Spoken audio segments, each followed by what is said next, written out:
السلام علیکم درنو خلکو د دواخان جانا سلامونه قبول کړئ. ډیر زیات خفیو د پیښور په سانحه او 13 په دغه بده پیښه کې د سلونه سیوا کسان شهیدان شو. د پولیس وینا ده چې ډوپلیکیشن شوی دی، دوه زره کسان شمارل شوي دي، د چا اندامونه ځان له شمارل شوي دي او سر ځان له شمارل شوی دی. د پولیسو د شهیدانو شمیره د 80 نه تر 480 پورې ده لیست کنفرم کیږي. په دغه حق باندې په لومړي ځل په تاریخ کې د پولیس نوجوانان سړکونو ته راووتل او هغې احتجاج وکړ او د پولیس د تحفظ دپاره یې نارې وهلې او دا یې وویل چې د قانون محافظین که په حفاظت کې نه دي نو د عامو خلکو تحفظ به څوک کوي. د یو سپایي په ډېر غمځپلي او دردېدلي اواز کې د میډیا سره خبرې کړې دي. راځئ د غمځپلې وینا ورو ورونه کومه او ان شاء الله ردیو کیس بلړاوه هم ځکه چې په پولیس ډپارټمنټ کې پر سپایي حیثیت نشته. لکه زه د خپل ځاني وایم کنه د سپایي پکې هیڅ حیثیت نشته، هیڅ پکې هم نه دي ورکړي. هغه د انګریز د دور چې کوم قانون دی هغه راغلی د لاډ میکالي هغه راغلی او ټول د سپایي دې ځای ته اړم کړلی. زمونږ ته مونږ چې پی ودرو مونږ چې د ځان غټ افسر ودرو هغه یا به ریکواټر ګاډي یا به د هغه ځای نه بدلي. چې زمونږ ته داسې اختیارات نشته پکار. زه اوس ما د خلک وایي د اساسي دنده څنګه ویوړه زه سپي نه تپوس کولی شم که هغه ما ته سروس کارت ښکاره کړي بیا زه د هغه ګاډی چک کولی شم نشم چک کولی. نو دا زما لپاره د ظلم اوس خلک زما نه ډېر زیات په ما باندې د غټ ظلم دا دی. لکه ما له پوره اختیارات پکار دی چې ګورنر ما ته به م ودرېږي که آی جي ما ته به م ودرېږي. زه چې سپایي ما زما اکایي ده د ریپورټ سکایي چې را سپایي ده سپایي له عزت پکار دی، سپایي له اختیارات پکار دي ځکه چې ډیوټي خو سپایي کوي. نو اختیارات هم سپایي له پکار دي چې هغه ماحول چې کوم دی نو هغه برقرار وساتي. امن و امان صورتحال کې په دې سل کسان شهیدان شوي دي. ودې ښایي څوک چې یاره یو سړي استعفا ورکړه ویرېد د کې پي کې یو سپایي دې ما ته وښیي چې هغه استعفا ورکړه چې یاره ما وجنې د یلې د وجې نه ویرېد د دماکې نه ویرېد هغه نوره نوکري نه کوي. په سلو کې چې سل پولیس راغلي دا سانحه لیدلې ده نو په سلو کې سل جړېدل دي خو په سلو کې یو هم نه دی یېرېدلی. په سلو کې سل جړېدل دي په دې وینو په دې غوښو باندې خو ګوره یېرېدلی یو هم نه دی. مطلب نوکري څوک هم نه پرېږدي، په ډزو کې کوي، په جنګ کې کوي، د بمونو سره کوي، پښتانه دي خپل سر به ورکوي. خو چې حیثیت خو مې که نه چې یو حیثیت خو مې که نه چې ما ته عزت خو میلاو شي که نه ما له خو یو حیثیت را شي. زما د جنازو سره دې تصویران نه وباسي، زما تصویر ته ضرورت نشته چې ته به غویمې کې یاره یو وایي زه ورسره تصویر وباسم بل وایي زه ورسره وباسم. خبره لاړه ډرامه ختمه شوه.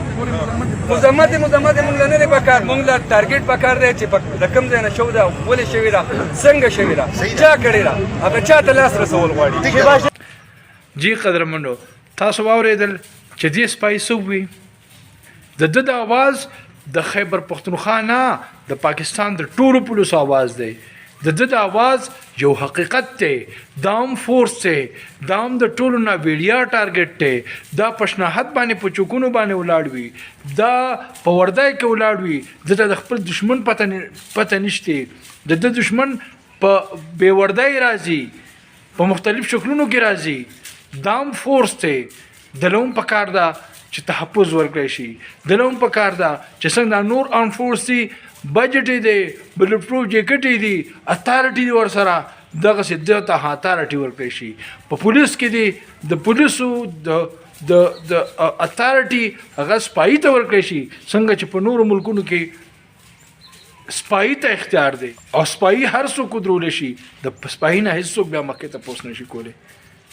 نو لږ د دې سپایي پیزار خپل دی، د دې سپایي ټارچ خپل دی، د ده د چوټۍ څه دغه نشته، څه ترتیب نشته، د ده د پروموشن څه ترتیب نشته، د ده د ډیوټۍ ټایم نه دی معلوم. 14 ګنټې ډیوټي کوي. تر دا دمه دې ته هېڅ چا نه دی ویلي. هغه د لاډ میکالي د وخت د انګریزانو د وختو فلسفه وه چې د لاړ شه د منظري په شانته ودرېږه، د شاهین په شانته په سړي نظر اږده او د سپي په شانته یې رانیسه. ولې چې هغې خو غلامان جوړول دا خلک، هغې خو خلک غلامان و هغه دغه. نو اوس خو د پولیسو خلک غلامان نه دي که نه، هغه نظام تر اوسه پورې جاري دی. اوس هم هغه وخت کې هم د انګریزانو په وخت کې د یو سپایي چې و د 50 کسانو په سر یو سپایي و. نن دې وخت کې د یو شمارې مطابق د 2.5 خلکو نه سیوا کسانو دپاره یو سپایي دی او دا هغه سپایي تنها هغه د نه کېدو په برابر ده. نتیجه کې به دغه راځي چې سافت ټارګټ چې دی هغه به سپایان وي د پنجرې د چرګانو په شان ته چې څوک یې سټې مه غواړي هغه یې شهیدان کېږي. خو موږ د خیبر پښتونخوا د پولیس سره ولاړ یو. دا زمونږ بچي دي، دا زمونږ محافظ دي او په دې درد په دې لمحه کې هغه موږ د خپل پولیس فورس سره ولاړ یو او که هغې ته انصاف ونه رسېده او هغې ټارګټ د هغې دشمن هغه قاتلان هغې ته قرارواقع سزا میلاو نه شوه د خیبر پښتونخوا د پولیس سره به د خیبر پښتونخوا ولس ولاړ وي. لہذا حکام بالاو نه زمونږ دا امید دی او دا تمه ده چې شفاف تحقیقات وشي. څنګه چې نن ډي آی جي صاحب په خپله وینا کې وکړل او موږ ته یقین دی چې شفاف تحقیقات پکېږي او زمونږ د شهیدانو دشمنان چې دی هغه به ضرور قرار واقع سزا مومي. او کوم کسان چې د خیبر پښتونخوا پولیس باندې دغسې د خپل ذاتي مفادو دپاره حملې کوي آینده به داسې نه کوي. قوم اوس